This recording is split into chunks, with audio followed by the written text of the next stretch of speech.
ജോഷുവയുടെ പുസ്തകത്തിൽ നിന്നുള്ള വായന. അധ്യായം 7. ആഖാന്റെ പാപം. തനിക്ക് ബലിയായി ദഹിപ്പിക്കേണ്ട ജെറിക്കോയിൽ നിന്നും ഒന്നും എടുക്കരുതെന്ന് കർത്താവ് നൽകിയ കൽപ്പന ഇസ്രായേൽ ജനം ലംഘിച്ചു.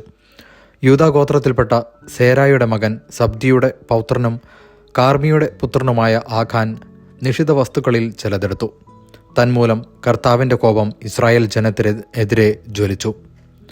ബേഥേലിന് കിഴക്ക് ബേദാവന് സമീപമുള്ള ആയി പട്ടണത്തിലേക്ക് ജെറിക്കോയിൽ നിന്ന് ജോഷുവ ആളുകളെ അയച്ചു പറഞ്ഞു, നിങ്ങൾ പോയി അവിടം രഹസ്യമായി നിരീക്ഷിക്കുവിൻ. അവർ അങ്ങനെ ചെയ്തു. അവർ തിരികെ വന്ന് ജോഷുവയോട് പറഞ്ഞു, എല്ലാവരും അങ്ങോട്ട് പോകേണ്ടതില്ല. 2000-ഓ 3000-ഓ പേർ പോയി ആയിയെ ആക്രമിക്കട്ടെ. എല്ലാവരും പോയി ബുദ്ധിമുട്ടേണ്ടതില്ല, കാരണം അവർ കുറച്ചു പേർ മാത്രമേ ഉള്ളൂ. അങ്ങനെ അവരിൽ നിന്ന് ഏകദേശം 3000 പേർ പോയി. എന്നാൽ അവർ ആയി പട്ടണക്കാരുടെ മുമ്പിൽ തോറ്റു ഓടി. ആയി നിവാസികൾ 36ഓളം പേരെ വധിച്ചു. അവരെ നഗരകവാടം മുതൽ ഷബാറിം വരെ പിന്തുടരുകയും താഴോട്ട് ഇറങ്ങുമ്പോൾ വധിക്കുകയും ചെയ്തു.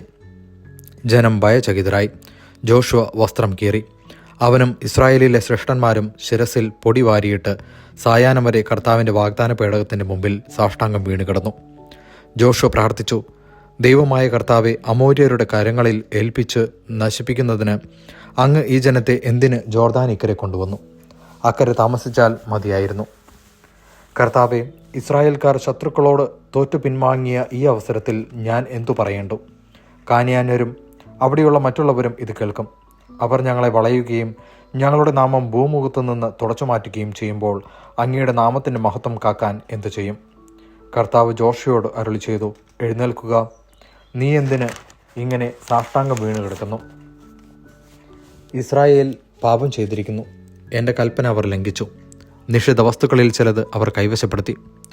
അവർ തങ്ങളുടെ സാമാനങ്ങളോടുകൂടെ വച്ചിട്ട് വ്യാജം പറയുകയും ചെയ്തിരിക്കുന്നു. അതിനാൽ ഇസ്രായേൽ ജനത്തിന് ശത്രുക്കളെ ചെറുത്തു നിൽക്കാൻ സാധിക്കുന്നില്ല. അവരുടെ മുമ്പിൽ തോറ്റു പിന്മാറുന്നു. എന്തെന്നാൽ അവർ നശിപ്പിക്കപ്പെടാനുള്ള ഒരു വസ്തുവായി തീർന്നിരിക്കുന്നു. നിങ്ങളെടുത്ത നിഷിദ്ധ വസ്തുക്കൾ നശിപ്പിക്കുന്നില്ലെങ്കിൽ ഞാനിനി നിങ്ങളോട് കൂടെ ഉണ്ടായിരിക്കുകയില്ല. നീ എഴുന്നേറ്റ് ജനത്തെ ശുദ്ധീകരിക്കുക. നാളത്തേക്ക് തങ്ങളെ തന്നെ ശുദ്ധീകരിക്കാൻ അവരോട് പറയുക. ഇസ്രായേലിൻ്റെ ദൈവമായ കർത്താവ് അരുളി ചെയ്യുന്നു, ഇസ്രായേലേ, നിഷിദ്ധ വസ്തുക്കൾ നിങ്ങളുടെ ഇടയിലുണ്ട്. അത് എടുത്തു മാറ്റുന്നതുവരെ നിങ്ങളുടെ ശത്രുക്കളെ നേരിടാൻ നിങ്ങൾക്ക് സാധിക്കുകയില്ല. പ്രഭാതത്തിൽ ഗോത്രം ഗോത്രമായി നിങ്ങൾ വരണം. കർത്താവ് ചൂണ്ടിക്കാണിക്കുന്ന ഗോത്രം ഓരോ കുലമായും കുലം കുടുംബക്രമത്തിലും അടുത്തു വരണം. കർത്താവ് വീണ്ടും ചൂണ്ടിക്കാണിക്കുന്ന കുടുംബത്തിൽ നിന്ന് ഓരോരുത്തരായി മുന്നോട്ട് വരണം. നിഷിദ്ധ വസ്തുക്കളോടുകൂടി പിടിക്കപ്പെടുന്നവനെ അവൻ്റെ സകല വസ്തുക്കളോടും കൂടെ അഗ്നിക്കിരയാക്കണം. എന്തെന്നാൽ അവൻ കർത്താവിൻ്റെ ഉടമ്പടി ലംഘിച്ച് ഇസ്രായേലിൽ മ്ലേച്ഛത പ്രവർത്തിച്ചിരിക്കുന്നു. ജോഷുവ അതിരാവിലെ എഴുന്നേറ്റ് ഇസ്രായേലിനെ ഗോത്രമുറക്കി വരുത്തി. അതിൽ നിന്ന് യൂദാ ഗോത്രത്തെ മാറ്റി നിർത്തി. അവൻ യൂദായുടെ കുലങ്ങളെ വരുത്തി. അതിൽ നിന്ന് സേരാകുലത്തെ മാറ്റി നിർത്തി.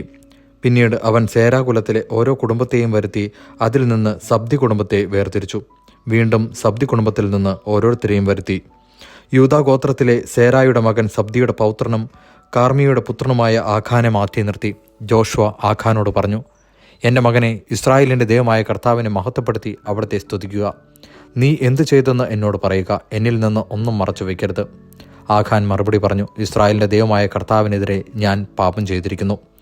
ഞാൻ ചെയ്തത് ഇതാണ്: കൊള്ളവസ്തുക്കളുടെ കൂടെ ഷീനാറിൽ നിന്നുള്ള അതിവിശിഷ്ടമായ ഒരു മേലങ്കിയും 200 ഷെക്കൽ വെള്ളിയും 50 ഷെക്കൽ തൂക്കമുള്ള ഒരു സ്വർണ്ണക്കട്ടിയും ഞാൻ കണ്ടു. മോഹം തോന്നി ഞാൻ അവയെടുത്തു. വെള്ളി ഏറ്റവും അടിയിലായി. അവയെല്ലാം എൻ്റെ കൂടാരത്തിനുള്ളിൽ കുഴിച്ചിടുകയും ചെയ്തു. ഉടനെ ജോഷുവ ദൂതന്മാരെ അയച്ച് അവർ കൂടാരത്തിലേക്ക് ഓടി. വെള്ളി ഏറ്റവും അടിയിലായി അവയെല്ലാം ഒളിച്ചു വച്ചിരിക്കുന്നത് അവർ കണ്ടു. അവർ കൂടാരത്തിൽ നിന്ന് അവയെടുത്ത് ജോഷുവയുടെയും ഇസ്രായേൽ ജനത്തിൻ്റെയും മുമ്പാകെ കൊണ്ടുവന്നു. അവർ അത് കർത്താവിൻ്റെ മുമ്പിൽ നിരത്തിവെച്ചു. ജോഷുവയും ഇസ്രായേൽ ജനവും സേരായുടെ മകനായ ആഖാനെയും അവൻ്റെ പുത്രീപുത്രന്മാരെയും വെള്ളി, മേലങ്കി, സ്വർണ്ണക്കട്ടി എന്നിവയും കാള, കഴുത, ആട്, കൂടാരം എന്നിങ്ങനെയുള്ള അവനുള്ള സമസ്ത വസ്തുക്കളെയും ആഖോർ താഴ്വരയിലേക്ക് കൊണ്ടുപോയി. അവിടെ എത്തിയപ്പോൾ ജോഷുവ പറഞ്ഞു, നീ എന്തുകൊണ്ടാണ് ഞങ്ങളുടെ മേൽ കഷ്ടതകൾ വരുത്തിവെച്ചത്? നിന്റെ മേലും ഇന്ന് കർത്താവ് കഷ്ടതകൾ വരുത്തും. അപ്പോൾ ഇസ്രായേൽ ജനം അവനെയും കുടുംബത്തെയും കല്ലെറിഞ്ഞു. വസ്തുവകകൾ അഗ്നിക്കിരയാക്കി. അവർ അവൻ്റെ മേൽ ഒരു വലിയ കൽക്കൂമ്പാരമുണ്ടാക്കി. അത് ഇന്നും അവിടെയുണ്ട്. അങ്ങനെ കർത്താവിൻ്റെ ഉജ്ജ്വല കോപം ശമിച്ചു. ഇന്നും ആ സ്ഥലം ആഖോറിൻ്റെ താഴ്വര എന്നറിയപ്പെടുന്നു. ദൈവവചനമാണ് നാം കേട്ടത്.